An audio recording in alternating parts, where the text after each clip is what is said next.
Москва готовится к штурму. Снайперы, бронетехника и блокпосты в центре столицы. Полная боеготовность подразделений. Путин признал провал ПВО, отставка ключевого генерала и загадочная гибель другого. Что случилось? Расскажем. Вывод или переброска войск. Тысячи американских солдат окажутся ближе к российской границе. Заявление Минобороны. Кремль теряет союзника. Друг Путина внезапно поддержал Украину, а российских дипломатов выгоняют из еще одной европейской страны. МИД обещает жесткую реакцию. Массовые обыски по всей Украине. Полиция проводит масштабную операцию. За кого всерьез взялись украинские силовики? Об этих и других событиях к утру вторника, 5 мая.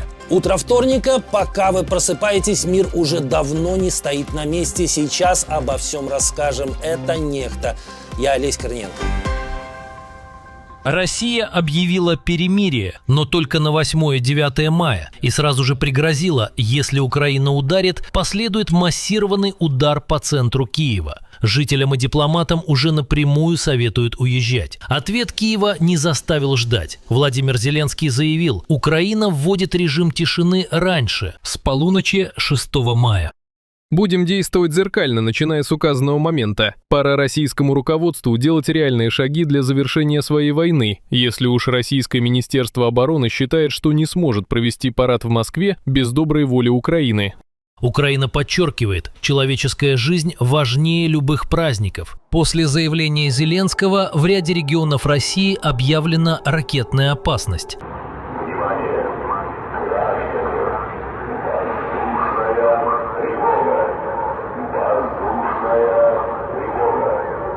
Уже есть первые прилеты в Чувашской республике.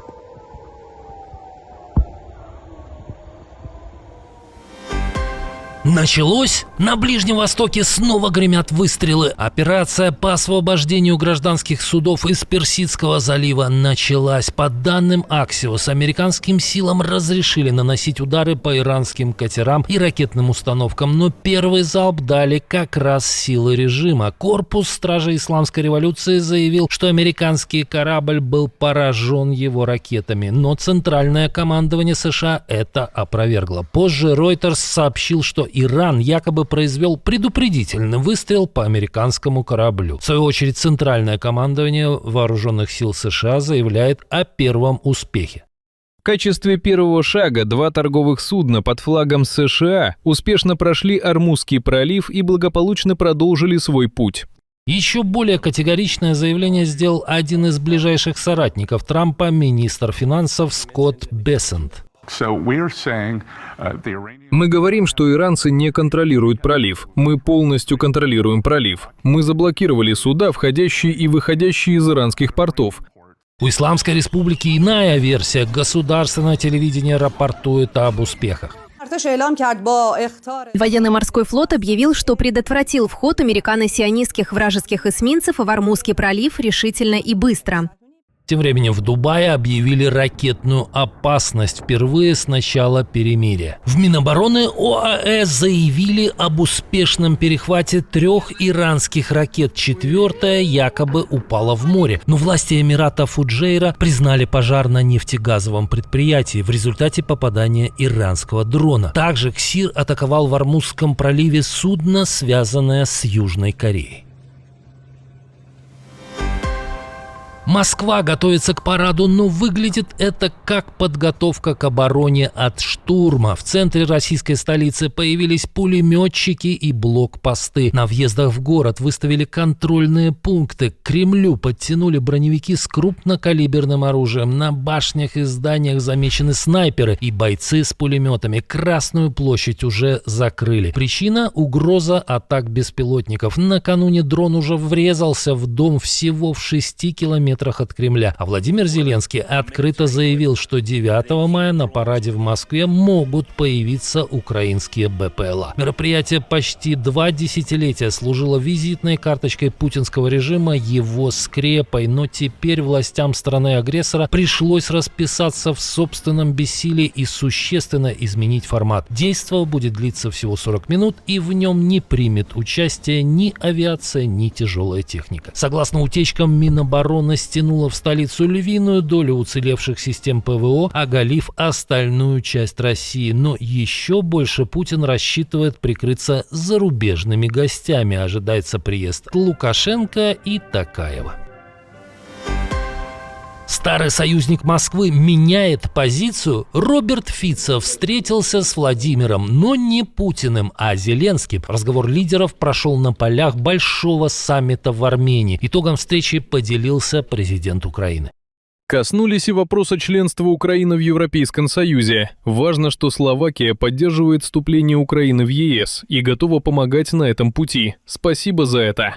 Кроме того, Зеленский написал, что в результате этого разговора была достигнута договоренность об обмене визитами. То есть Фицо наконец-то впервые посетит страну, падшую жертвой агрессии. А еще на днях премьер Словакии рвался в Москву. Что-то невероятное. Может, Фицо тихонько подменили на саммите? Что думаете? Сармат – это очень грозное оружие. В силу его характеристик никакие, даже перспективные системы ПРО ему не помеха. Вместо полета получилась посадка. Ракета, которой Путин много лет пытается пугать весь мир, до сих пор в планах. А вот тот, кто отвечал за ее создание, отправился за решетку. В Красноярске задержали главу Красмаша Александра Гаврилова. Согласно утечкам, его отправили под стражу по делу о растрате. Речь идет о предприятии, где должны были серийно производить те самые межконтинентальные ракеты «Сармат». И видео покажите, пожалуйста. Но это оружие работает только в реляциях хозяина Кремля. Из 7 известных испытаний успешным оказалось только одно. Ракеты до сих пор не поставлены на боевое дежурство, хотя об этом Путин заявлял еще в 2018 году. Массовые обыски по всей Украине. В национальной полиции отчитались о проведении масштабной операции в отношении сотрудников ТЦК. Она охватила сразу 16 областей. Силовики провели 44 обыска у действующих и бывших работников территориальных центров комплектации. Только один из начальников в Одессе, по данным следствия, накопил активов более чем на 45 миллионов гривен. У других расхождения в декларациях на миллионы. Во время обысков изъяли автомобиль Тесла, мотоциклы и наличные в различных валютах. Всего за несколько дней составили более 150 протоколов по коррупционным нарушениям. Как думаете, украинские силовики всерьез взялись за коррупционеров в рядах ТЦК?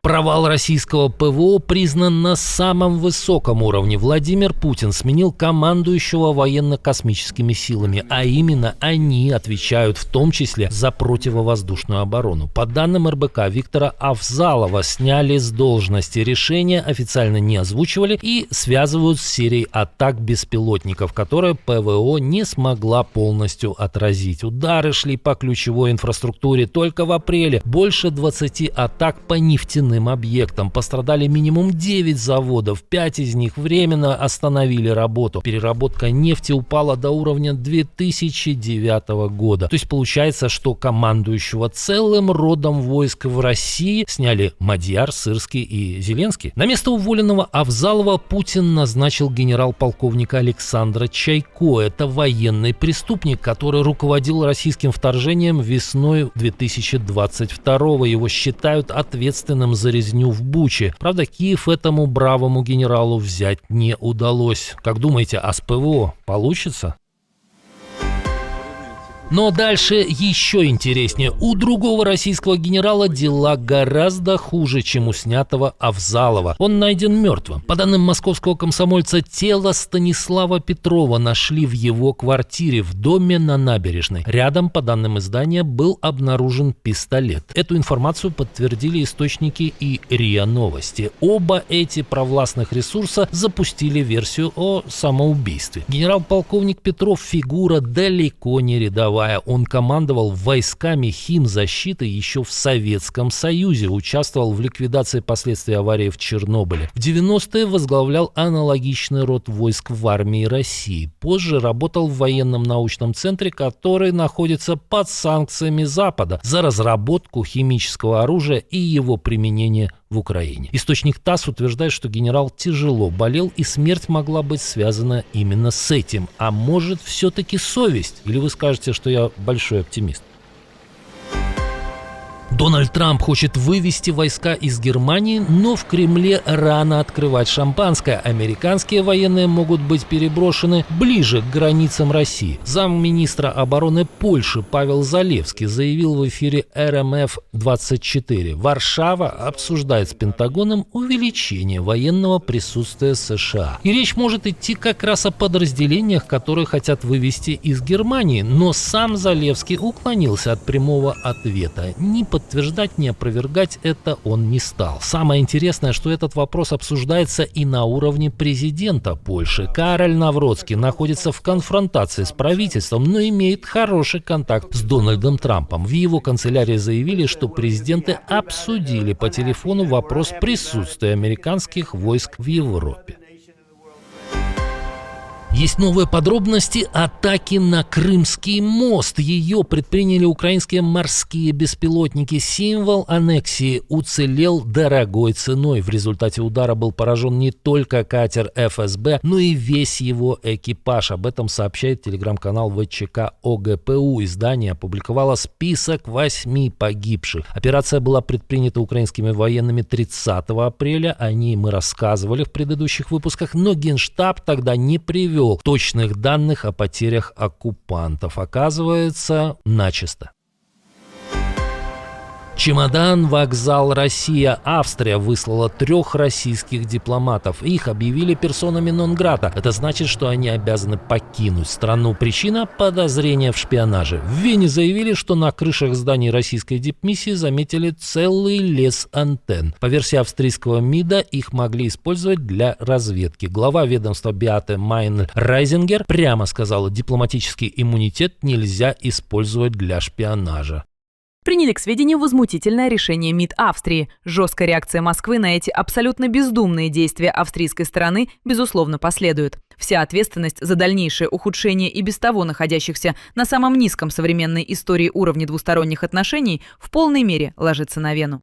Но этот случай далеко не первый. С 2020 года Австрия уже выслала 14 российских дипломатов, или так называемых дипломатов. Последний раз осенью 2025. А ведь еще несколько лет назад все было иначе. Премьер страны и ее президент были частыми гостями у Путина, а министр иностранных дел даже приглашал руководителя России к себе на свадьбу.